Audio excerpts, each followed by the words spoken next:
Youmans. In October 1985, Santa Ana, California was shaken by a brazen act of political violence when Palestinian American Alex Odeh, a beloved teacher and community leader, was killed by a tripwire bomb planted in his office. Despite substantial evidence and identified suspects, the case was never solved. Who Killed Alex Odeh reopens the mystery, tracking a renewed investigation in real time as new leads emerge, long buried records come to light, and the forces behind a political assassination are finally confronted. Beautifully done. Absolutely. If you don't know anything about Alex Odeh, it doesn't matter. This is just an incredible kind of step-by-step approach to who he was and how all of these things happened as someone who was personally impacted in the sense of the shock of something like this happening in basically my hometown. I remember it very well, and I'm so glad to be able to bring to the program the Sundance premiere film coming. It premiered at Sundance just a couple of days ago. It'll be at first public screening on Monday, the 26th. So be looking for it. Jason Osder and William Youmans. William and Jason, welcome to the program. Thank you so much. Appreciate you. Thank you. As I said in the introduction, it really introduces you to Alex into the community, into the greater context, the politics of that era, and really kind of frames all of this in a way that makes my outrage, my indignation over what hasn't happened in this case, even more acute. Let's start with the very beginning. How did this project come about? This is a story that really starts with Will because Okay. he grew up with the story. Okay. Yeah, I come from a Palestinian American family, and I grew up in the Detroit area. My family was involved early on with ADC, the American Anti-Discrimination Committee, which was the same organization that Alex was working with. I used to go door to door recruiting members with my family, and I was only 7 years old when Alex was killed, so I can't say I remember that. But growing up, it was a story that I heard often as a cautionary tale about the dangers of being too outspoken in the public sphere. And so I just always thought about the case, would always kind of come to mind. And it wasn't really until about 10 years ago or so when I saw Jason's film that I started to see the possibility of a film around Alex's story, because as I was watching it, it was set in 1985, Right. the sort of theme of political violence against a marginalized community, dealing with the question of kind of what is terrorism, who is a terrorist, that was lurking in the background of his film. As I was watching it, it brought to mind Alex Odeh. And luckily, someone during the Q&A asked Jason, "What's your next project?" He said, "I don't know. If anyone has an idea, come talk to me." So afterwards, I went straight forward and talked to him. And he basically said, "Oh, send me any kind of information you have." I have no information. I just have what I grew up with. So that forced me to do a little bit of research. And then I realized how little I actually knew at that point. And Jason started in his interviews talking about Alex Odeh maybe being the next topic that he's working on. And so he came back to me and said, "I think we need to work on this together." Yeah, I mean, the parallels were really resonant with me between the two stories. And I guess, Will, I've never asked you, did you know about Move before my film? I did not. Did you? So, I mean, I think that's kind of where it started. I'd never heard of Alex Odeh. And if you're from Philadelphia, you're from Orange County, and like it's current with you, right? So you feel like an insider to it. And people from Philadelphia, especially people my age or older, like Move is it's part of the Philly mythology. And the age I was, I thought it was part of American mythology. I thought everyone knew about it. And the way Will talked about the Outa case, it reminded me of the way people from Philly talk about Move.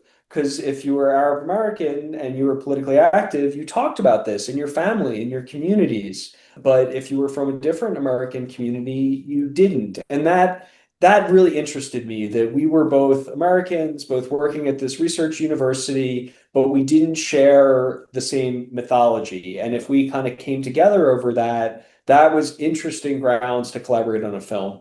I talked briefly about Alex Odeh. Let's talk in more depth and more of a three-dimensional part of who he was and why he was doing what he was doing. William? Absolutely. He was Palestinian. He grew up in Jifna, which is in the Palestinian territory, occupied territory of the West Bank, a little bit outside of Ramallah. And in 1967, he had been studying abroad in Cairo University, and that's when the Six-Day War happened and the Israeli occupation began. Well, he was stuck on the outside, as hundreds of thousands of Palestinians actually were, and it was impossible for him to return. And at that point, he had to, I think he had to resettle in Jordan, and then eventually he moved to the U.S. to join his sister. And so he became somewhat representative of this Palestinian experience of dislocation and dispossession. And as he got to the United States, he went to study further a graduate degree at Cal State Fullerton, studying political science. He was always involved in like community kind of advocacy, but really began to believe in sort of, the promise of civic participation in the U.S., that you could use your voice to affect political change. And he always, even as he was getting threats, he always felt that this is the United States. This is a place of the First Amendment. This, violence doesn't happen here against those who speak out, and that we should be participants in the political process. And when ADC formed, it was kind of the perfect, milieu for him to pursue those goals. He went from a volunteer to becoming the regional director for all the West Coast chapters fairly quickly. But he was a big believer in using media and using voice and in interfaith relations. He reached out to and worked constantly with the Jewish community. In fact, his first public talk in the United States was at a Jewish community group that one of his professors was part of. And then actually the same day that he was killed, he was scheduled to speak at a JCC that same very night. And so those are important points because, there's a complexity obviously to the Jewish community, and Alex always understood that, and he engaged with that community closely. But he believed in the power of communication. That's what fueled his activism. Yeah, I believe we see Rabbi Henry Front at one point in the film, local leader, obviously had a very good relationship with Alex. I want to stay away from too many particulars about where the film goes and takes us as you pull back the covers on the crime and the lack of accountability that goes along with what happened in this case. I think we can safely talk about sort of the zeitgeist of this era. And as I mentioned, this happened in 1985. Ronald Reagan was president. There was kind of an event that's in the film that became kind of a touchstone for a lot of people in regard to their reaction to things that were going on in the Middle East. It became sort of a barometer, if you will, and Reagan and their administration sort of took advantage of it in ways that, in retrospect, were pretty politically despicable. But the Achille Lauro, the hijacking of the Achille Lauro, and the death of Leon Klinghoffer, who was killed in this hijacking of this ship, and we see sort of that part of the politics, like I described the zeitgeist around Palestinian issues. How would you characterize it? Is that a fair way to put it, William? What I'm describing, or? I mean, there's a lot that's happening contextually at that time. Previously in 1985, there was an airplane hijacking. Israel then bombed the PLO in Tunisia, killing scores of people. But the particular Achille Lauro was by a group led by a group called the Palestinian Liberation Front that kind of operated a little bit roguishly outside from the PLO. Some people say that, at the time they were arguing that Arafat, the head of the PLO, was the one who was orchestrating all of it. But the mission behind the Achille Lauro hijacking was to basically try to get Palestinian prisoners released. So they were taking all these so it was supposed to be a hostage operation. Something happened and it led to the grotesque murder of an elderly Jewish American man in a wheelchair, Leon Klinghoffer. They threw his body overboard too, because I think they wanted to hide the crime. I don't know all the details of exactly how it came about, but this fit very clearly with a certain stereotype at the time, which only saw Palestinians as terrorists, never as sort of the peacemaker, never the sort of the Alex Odeh time, and only saw the Jewish community is within the context of Israel as being only possibly victims who needed to defend themselves, which was a big part of the JDL's sort of appeal at the time. So when Alex Odeh is killed, it kind of overturns, I think, that sort of stereotype, and so it doesn't work within the context of American foreign policy. Right. So the Reagan administration essentially puts out one little statement about Alex Odeh getting killed and unleashes the Air Force on trying to capture the Aquilino hijack, to the point of causing a major crisis with the Italian government, and in fact the collapse of that government at that time. So the film, doesn't center on this kind of contrast, but tries to use it to point out that when the U.S. is serious about fighting crime or seeking kind of law enforcement solutions to problems, it will go all the way. When it doesn't want to, it doesn't. Yeah. And that's really the point of kind of talking about that. So the zeitgeist was one of extreme one-sidedness when it came to valuing Palestinian lives. And I think viewers today who are more critically minded might think about how much has actually changed in this formula. Yeah.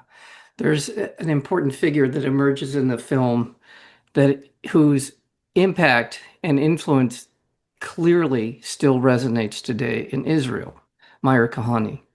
And I remember him. I remember when he came out and all of the incendiary rhetoric and all of the things that he was saying came out of New York. I believe, do I have it right? He was a rabbi in Queens. Do I have that correct? And his impact on the politics around Israel and the Middle East and Palestinians is profound. It was profound then, even in a way. It's sort of a sensational way, a sensationalized way.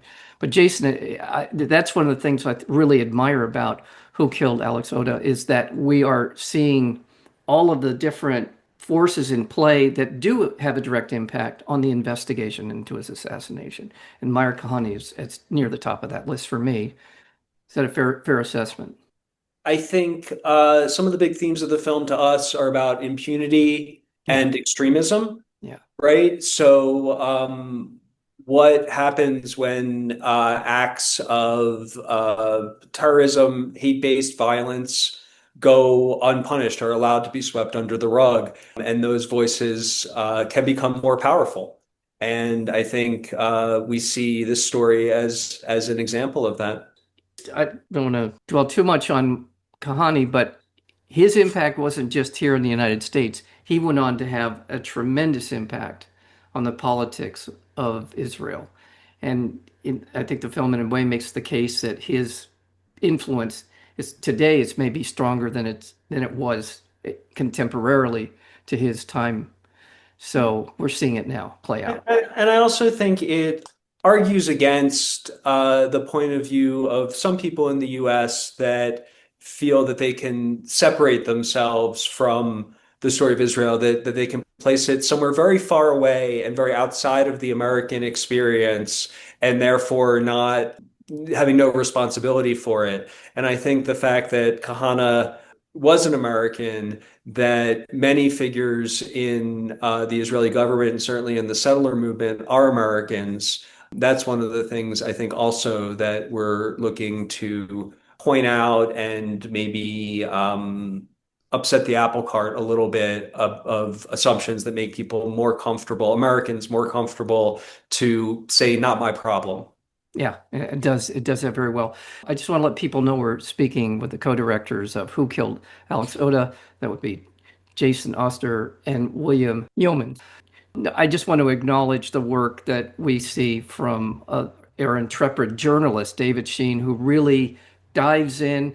It's fun to watch him go about his business in terms of revealing many of the things that were apparent when this crime happened, and somehow, some way, and we'll leave it to the audience to see why, did not come to the fore in the investigation and the apprehension of the potential people who may have committed this heinous crime. And he does a fantastic job of bringing us into this conversation. So glad you found him. Absolutely. He became just the engine of the investigation in the film. And so it was very fortunate that, he was willing to let us sort of document his process and his work. Before that, we had gotten great access with the family, made a lot of great archival finds and discoveries, but the movie really moves with the investigative aspect. Yeah, absolutely. So, well, I want to thank you both. Congratulations on the Sundance premiere. Fantastic. I'm looking forward to it as it rolls out into American theaters all down the line here. So at some point, again, Who Killed Alex Odeh? We're speaking with the co-directors, Jason Osder, as well as William Yeomans. Thank you. Thank you so very much. Thank you. Thank you. Thanks for having us. Thank you.